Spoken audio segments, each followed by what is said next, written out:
30 വർഷം ഒളിവിൽ കഴിഞ്ഞ കൊലക്കേസ് പ്രതി പിടിയിൽ. കൊലക്കേസിലെ 5ാം പ്രതിയായ കന്യാകുമാരി ജില്ലയിൽ വേൽക്കിളമ്പി മാവട്ടം ചാണിവിള വീട്ടിൽ ദാസപ്പൻ എന്ന് വിളിക്കുന്ന 50 വയസ്സുള്ള രാജപ്പൻ ജാമ്യത്തിൽ ഇറങ്ങി 30 വർഷം ഒളിവിൽ കഴിഞ്ഞ പ്രതിയെയാണ് പാറശാല പോലീസ് അറസ്റ്റ് ചെയ്തത്. 1996 ധനുവച്ചപുരം സ്വദേശിയായ പ്രസാദ് എന്നയാളെ കുത്തിക്കൊലപ്പെടുത്തിയ കേസിലെ പ്രതിയാണ് തമിഴ്നാട് തക്കലയ്ക്ക് സമീപം വേർക്കിളമ്പി എന്ന സ്ഥലത്ത് നിന്നും പോലീസ് സാഹസികമായി പിടികൂടിയത്.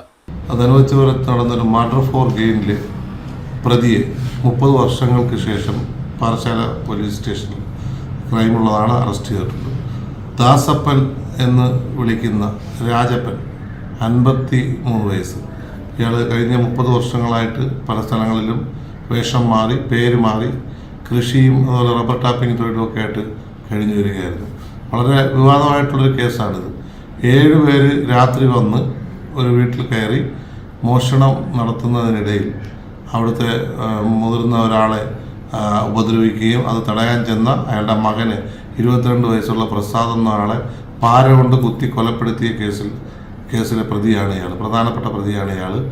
ഇതിൽ മർഡർ ഫോർ ഗെയിൻ ആണ് സെക്ഷൻ. ഇയാൾ ഇത്രയും 30 വർഷത്തിന് ശേഷമാണ് അറസ്റ്റിലാവുന്നത്. പ്രതികളെ അറസ്റ്റ് ചെയ്തിട്ടുള്ളവരുണ്ട്, ഇനിയും അത് അറസ്റ്റ് ചെയ്യാനുണ്ട് പ്രതികളെ. ഇത് ഞങ്ങൾ കുറേ നാളുകളായിട്ട് ഇയാളെ നിരീക്ഷിച്ച് വരിക.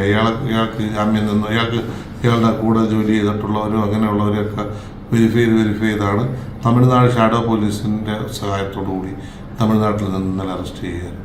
ജാമ്യത്തിലിറങ്ങിയ പ്രതി മൂവാറ്റുപുഴയ്ക്ക് സമീപം മറ്റൊരു പേരിൽ 15 വർഷത്തോളം റബ്ബർ ടാപ്പിംഗ് തൊഴിലാളിയായി കഴിയുകയും പോലീസിന്റെ അന്വേഷണമെത്താൻ സാധ്യതയുള്ളതിനാൽ വാടക വീടുകളിൽ മാറി മാറി താമസിച്ചു വരികയായിരുന്നു. നെയ്യാറ്റിൻകര ഡിവൈഎസ്പി ഷാജിയുടെ നേതൃത്വത്തിൽ പ്രത്യേക അന്വേഷണ സംഘം രൂപീകരിച്ച് പ്രതിയെ നിരീക്ഷിച്ചു വരികയായിരുന്നു. Parassala SHO Saji SS, SI Deepu SS, civil police ഓഫീസർമാരായ സാജൻ, അഭിലാഷ് എന്നിവരടങ്ങിയ സ്പെഷ്യൽ സ്ക്വാഡാണ് പ്രതിയെ പിടികൂടിയത്. വിസ്മയ ന്യൂസ്, പാറശാല.